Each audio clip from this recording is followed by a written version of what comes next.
यार साथियों, स्वागत है आपके अपने चैनल मैथ्स बाय तवसर में। आज आरपीएफ का एग्ज़ाम था साथियों, जिसमें फर्स्ट शिफ्ट में जितने क्वेश्चन आए साथियों अपने उसकी बात करेंगे। जिनका एग्ज़ाम हो गया आज वो आंसर की मिला लेना, और जिनका एग्ज़ाम नहीं हुआ है वो डेट कमेंट में कर दिए कब है आपका। तो आज का पहला प्रश्न ये था कि ज्योतिबा फुले सावित्री फुले ने साल 1848 में कहाँ पर महिला शिक्षा के देश का पहला बालिका विद्यालय खोला था? वो खोला था पुणे में साथियों। देखो, ज्योतिबा फुले सावित्रीबाई फुले ने 1848 में पुणे में महिला शिक्षा के लिए देश का पहला बालिका विद्यालय खोला था। सावित्री बाई इस विद्यालय की पहली शिक्षिका बनी थी। ठीक है साथियों, यहाँ पे देखिए आगे संक्षिप्त में बात कर रखी है यहाँ पे कि सावित्री फुले ज्योतिबा फुले के योगदान देखो। यहाँ पे पहली शिक्षिका थी उस विद्यालय की। सावित्रीबाई फुले अपने पति के साथ मिलकर लड़कियों के लिए 18 स्कूल खोले थे। कितने स्कूल खोले थे? यहाँ पे मोस्ट इंपॉर्टेंट 18 स्कूल। उन्होंने कामकाजी समुदाय की महिलाओं और बच्चों के लिए एक नाइट स्कूल भी खोला था। उन्होंने पूरे महाराष्ट्र में गरीब छात्रों के लिए 52 मुफ्त छात्रावास, ध्यान में रखना। उन्होंने बाल विवाह के खिलाफ भी आंदोलन चलाया था। इन्होंने किसके खिलाफ? बाल विवाह के खिलाफ। ध्यान में रखना साथियों, मोस्ट इंपॉर्टेंट क्वेश्चन बन सकता है ये। अगला प्रश्न दे रखा था, स्वामी दयानंद सरस्वती ने आर्य समाज की स्थापना कब की थी? 1875 आपका राइट ऑप्शन था। देखो, अप्रैल 1875 में दयानंद ने बॉम्बे में आर्य समाज की स्थापना की थी। ये आदर्श वाक्य त्रिनवंतो विश्वम आर्यम, ये दुनिया को महान बनाएंगे, साथ बनाया था। सामाजिक सांस्कृतिक आंदोलन का उद्देश्य वैदिक ज्ञान के बारे में लोगों को जागरूक बढ़ाना और सुधार करना। और भी इन्होंने बातें की थी कि आर्य समाज एक एकवैश्यवादी भारतीय हिंदू सुधार आंदोलन जो वेदों के अचूक अधिकार के आधार पर मूल्यों को बढ़ावा देते हैं। दयानंद सरस्वती का जन्म हुआ था 12 फरवरी 1824 को।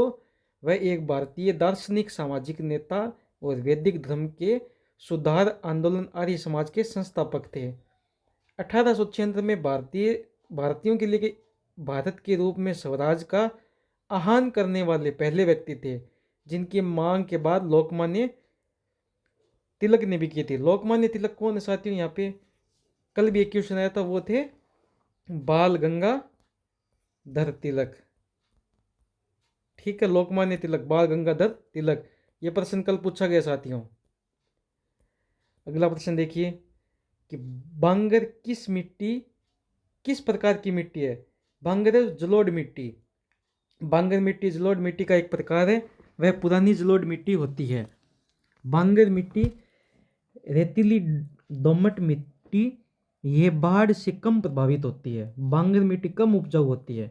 देखो यहाँ पे विशेषता दे रखी है, बांगर मिट्टी है ऊंचाई वाले क्षेत्र में पाई जाती है। ठीक है साथियों, यहाँ पे अगला प्रश्न दे रखा था कि रेगिस्तान में कौन सी मिट्टी पाई जाती है? देखो, रेतीली भी होती है, लवणीय, क्षारीय, चाकली। आपका इनमें से कौन सा ऑप्शन था? कमेंट करके बताइए। तो ये चारों ही ऑप्शन सही है साथियों।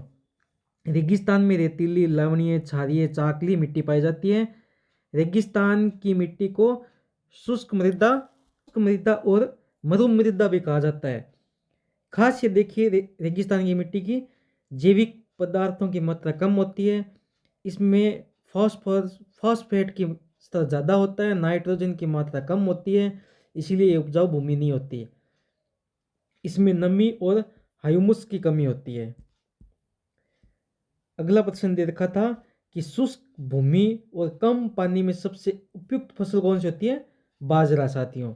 बाजरा सूखा और कम पानी में उगने के लिए सबसे उपयुक्त फसल है। गेहूं और गन्ना ज़्यादा पानी की आवश्यकता रखते हैं, ये ध्यान में रखना। बाजरा है वो कम पानी में हो जाता है, और गेहूं और गन्ना इनको पानी अधिक चाहिए। बाजरा देखो यहाँ पे, बाजरा एक सूखा प्रतिरोधी फसल है जो कम पानी में भी अच्छे से उग सकती है। ये खासकर उन क्षेत्रों में उगाई जाती है जहां बारिश कम होती है, जलवायु गर्म होती है। और अगला प्रश्न देखिए, आज़ादी से पहले भारत में कौन सा उद्योग सबसे बड़ा था? तो सूती वस्त्र का उद्योग सबसे बड़ा था। यहाँ पे देखो औद्योगिक क्षेत्र, भारत में स्वतंत्रता के समय औद्योगिक क्षेत्र में सूती वस्त्र जूट उद्योगों का प्रभुत्व था। सूती कपड़ा उद्योग उस समय भारत का सबसे बड़ा उद्योग था जो देश की जीडीपी में महत्वपूर्ण योगदान देता था। जूट उद्योग भी औद्योगिक क्षेत्र में एक प्रमुख खिलाड़ी था, खासकर भारत के पूर्वी हिस्सों में। नेक्स्ट प्रश्न था कि स्वतंत्रता के समय भारत की लगभग कितने प्रतिशत जनसंख्या कृषि पर निर्भर करती थी? तो यहाँ पे आएगा 75%। ठीक है, 75%। 1947 के समय भारत की स्वतंत्रता के समय देश में लगभग 75% जनसंख्या अपनी आजीविका के लिए कृषि पर निर्भर थी। और जो नेक्स्ट प्रश्न की बात करेंगे, ये आज तीसरा दिन है एग्जाम का और 4 प्रश्न ऑलरेडी आ चुके हैं। आज 5वां प्रश्न आ गया कि न्यायमूर्ति संजीव खन्ना भारत के सर्वोच्च न्यायालय के कौन से क्रम के मुख्य न्यायाधीश है? तो याद रखना 51वें। तो CJI कौन है? संजीव खन्ना। इनका जन्म 11 नवंबर 2000, इनकी नियुक्ति हुई थी 11 नवंबर 2024 को और उनका कार्यकाल छोटा है, 13 मई 2025 को 65 वर्ष की आयु में सेवानिवृत्त तक पहुंचने पर समाप्त हो जाएगा। ठीक है।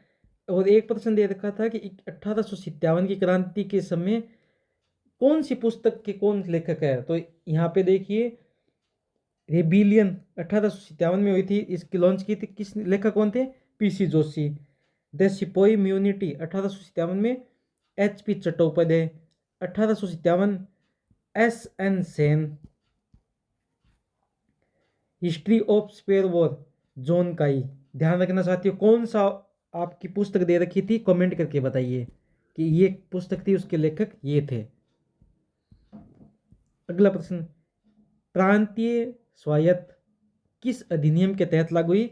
भारत अधिनियम 1935।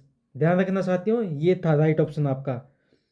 प्रांतीय स्वायत्तता भारत सरकार अधिनियम 1935 के तहत लागू हुई थी। इस अधिनियम में प्रांतों में स्वायत्त शासन की शुरुआत की गई थी। इस अधिनियम ने प्रांतों में द्वैध शासन को खत्म कर दिया। प्रांतों में पूर्ण उत्तरदायी शासन की स्थापना की गई थी। प्रांतों में वैध शासन की शुरुआत हो गई। प्रांतों में एक अलग कानून की पहचान दी गई। भारत सरकार अधिनियम 1935 इसका राइट ऑप्शन था। मौर्य वंश का तीसरा शासक कौन था? आपको पता ही है, अशोक है मौर्य वंश का तीसरा शासक। बिंदुसार के पुत्र अशोक मौर्य साम्राज्य के तीसरे सबसे महान सम्राट थे।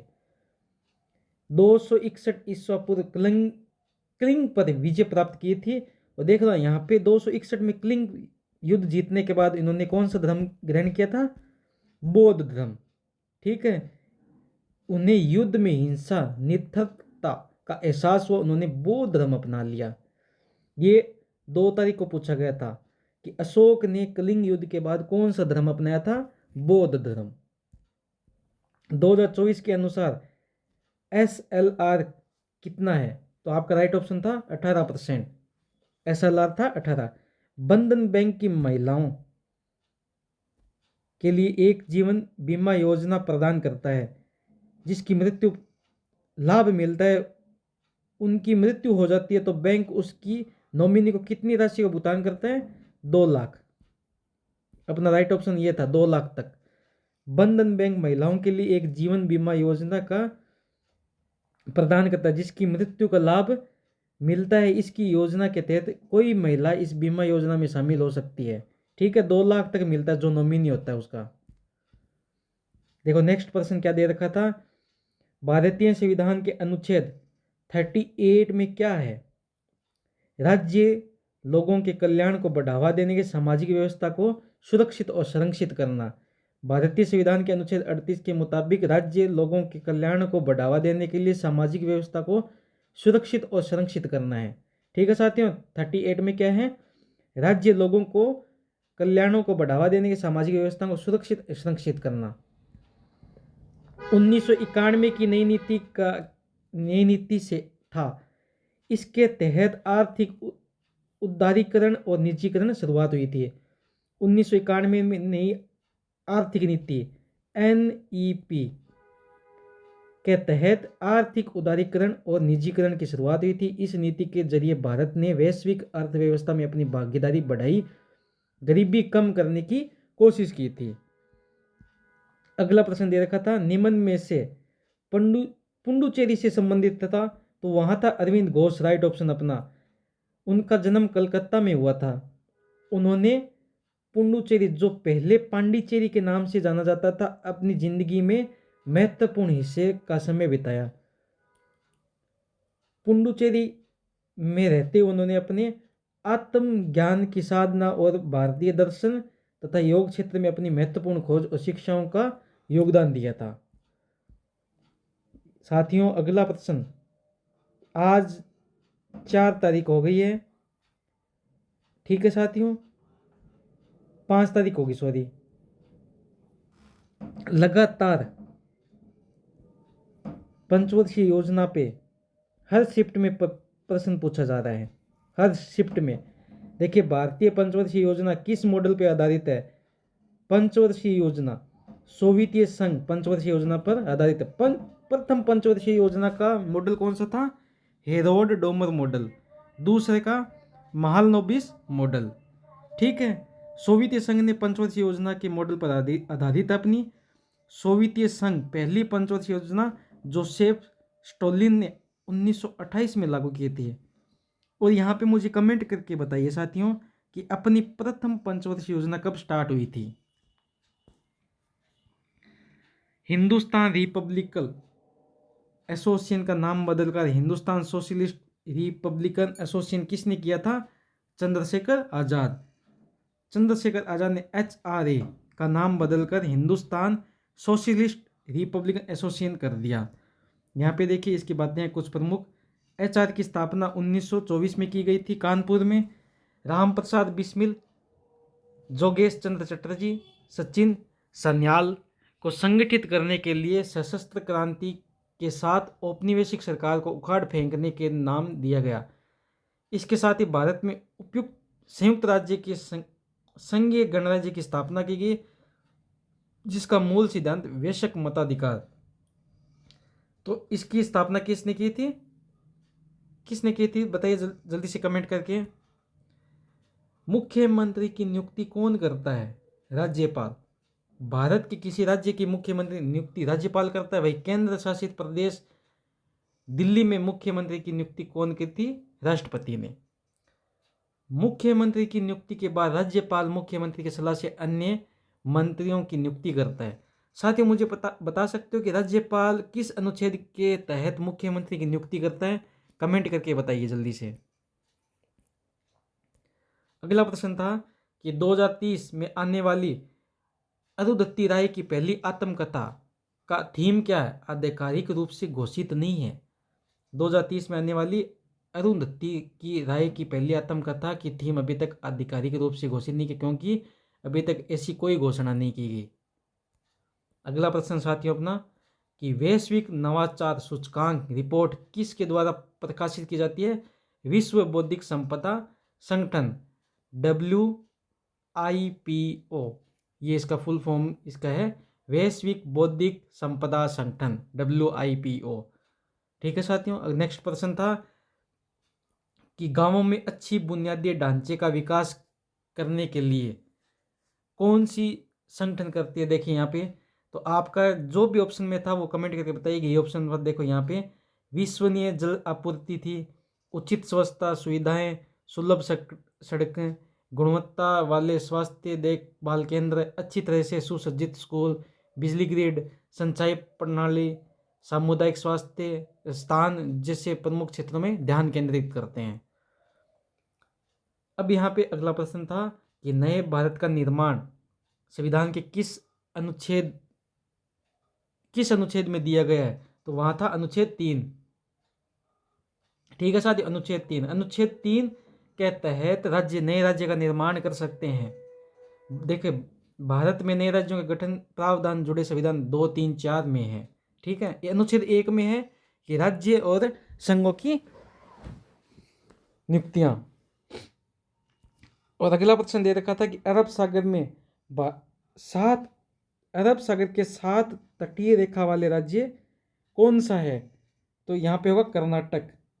ठीक है, कर्नाटक राज्य अरब सागर के साथ स्थित है, दक्षिणी पश्चिमी भारत का राज्य है।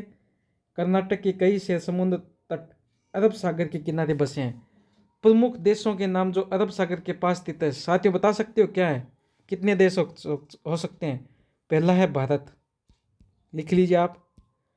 दूसरा है पाकिस्तान। तीसरा है यमन। चौथा है ओमान। और लास्ट कौन सा होगा? यूएई। ठीक है, ये 5 है, ध्यान में रखना। 5 देश पूछ ले तो कौन से? भारत, पाकिस्तान, यमन, ओमान और यूएई। 27वां प्रश्न देखो क्या दे रखा था कि खमीर का वैज्ञानिक नाम क्या है? Saccharomyces cerevisiae. क्या है इसका नाम? Saccharomyces cerevisiae. Brewer's yeast, baker yeast भी कहा जाता है इसको। एकल कोशिका वाला कवक सूक्ष्म जीवी है ये। 28वां प्रश्न देखो क्या दे रखा है, ग्रामीण क्षेत्र में विकास के लिए कौन सी योजना है? वहाँ पे मनरेगा भी है, प्रधानमंत्री ग्राम सड़क योजना भी है, राष्ट्रीय ग्रामीण आजीविका मिशन भी है, जिसको क्या बोलते हैं? NRLM। इंदिरा आवास योजना भी है, संपूर्ण स्वच्छता अभियान भी है वहाँ पे। तो जो ऑप्शन दिया हुआ था वो ये इनमें से सही है साथियों अपना। अगला प्रश्न देखो, थार मरुस्थल में कौन सी मृदा पाई जाती है? मरु मृदा। अपने पहले बात की थी कि मरु मृदा भी पाई जाती है, ये शुष्क अर्ध शुष्क जलवायु वाले क्षेत्रों में होती है। थार मरुस्थल में वातोड पवन द्वारा एकत्रित रेत पाई जाती है। ये रेत पिछले 1.8 मिलियन वर्षों में जमा हुई है। केंद्र शासित प्रदेशों की विधानसभाओं से जुड़े प्रावधान किस अधिनियम के तहत है? संघ राज्य क्षेत्र शासन अधिनियम 1963। ठीक है साथियों, ध्यान में रखना ये बात। यहाँ पे देखो 1956 के तहत भाग सी भाग डी के राज्यों को केंद्र शासित प्रदेशों की श्रेणी में जोड़ा गया है। संविधान 119वां संशोधन बिल 2024 के तहत केंद्र शासित प्रदेशों की विधानसभाओं के लिए एक साथ चुनाव कराने का प्रावधान है। विनोबा भावे भूदान आंदोलन किसने और कब शुरू किया था? आचार्य विनोबा भावे ने किया था 1951 में। ये एक स्वैच्छिक भूमि सुधार आंदोलन था। ध्यान में रखना कि भूदान आंदोलन किससे जुड़ा है? कि स्वैच्छिक भूमि आंदोलन से। ठीक है साथियों, अगला प्रश्न देखिए कि संविधान की 10वीं अनुसूची है, दल बदल के आधार पर अयोग्यता के संबंध में प्रावधान। साथियों मैंने अनुच्छेद जो 1 से लेकर 395 अनुच्छेद हैं उनमें एक वीडियो बना रखी है, वो आप देख लेना। अनुच्छेद से आज ये फर्स्ट शिफ्ट में 4 नंबर प्रश्न आ गया है और 5वां देखो आगे तैयार है। भारतीय संविधान के अनुच्छेद 151 में क्या है? लेखा परीक्षा रिपोर्ट से जुड़ी बताई गई। इस अनुच्छेद के तहत भारत के नियंत्रक महालेखा परीक्षक की रिपोर्ट राष्ट्रपति और राज्यपाल को दी जाती है। राष्ट्रपति और राज्यपाल ये रिपोर्ट संसद और राज्य की विधानमंडल में रखते हैं। और वापिस देखो अनुच्छेद से वापिस प्रश्न है साथियों, भारतीय संविधान का कौन सा अनुच्छेद लोक कल्याणकारी राज्य से जुड़ा है? अनुच्छेद 38 और 39, ये 2 प्रश्न लोक कल्याणकारी राज्य से जुड़े हुए हैं। राष्ट्रीय मानवाधिकार आयोग NHRC किस प्रकार का निकाय है? स्वायत्त निकाय। ध्यान में रखना। अगला प्रश्न था कवरत्ती किसका द्वीप है? लक्षद्वीप। ठीक है साथियों, अगला प्रश्न देखिए, चिन्हट का युद्ध किस किस के बीच हुआ था? ब्रिटिश सेना और भारतीय विद्रोहियों के बीच। कब लड़ा गया था? 1857 में। ठीक है, ये ध्यान में रखना साथियों बात। ये देखो पंचवर्षीय योजना पर वापिस क्वेश्चन आ गया। आज का ये तीसरा प्रश्न पंचवर्षीय योजना में। 5वीं पंचवर्षीय योजना किस पर आधारित है? रोजगार, गरीबी उन्मूलन, न्याय पर। और 5वीं पंचवर्षीय योजना 1974 से लेकर 1978 तक चली थी। 1 साल पहले इसको खत्म कर दिया गया था। गुरु ग्रंथ साहिब किसके गुरु है? गुरु ग्रंथ साहिब सिखों के गुरु है। और इस आज का लास्ट प्रश्न है अपना कि संयुक्त राष्ट्र शैक्षिक विज्ञान और सांस्कृतिक संगठन यूनेस्को ने 46वीं विश्व धरोहर समिति की बैठक कहाँ आयोजित की थी? नई दिल्ली में भारत मंडपम में, जो 21 जुलाई से लेकर 31 जुलाई 2024 के बीच की गई थी। भारत में पहली बार ये बैठक आयोजित की गई थी। साथियों, अगर वीडियो अच्छी लगे तो कमेंट कीजिए और ज़्यादा से ज़्यादा शेयर कीजिए, और आपका एग्ज़ाम कब है कमेंट करके बताइए।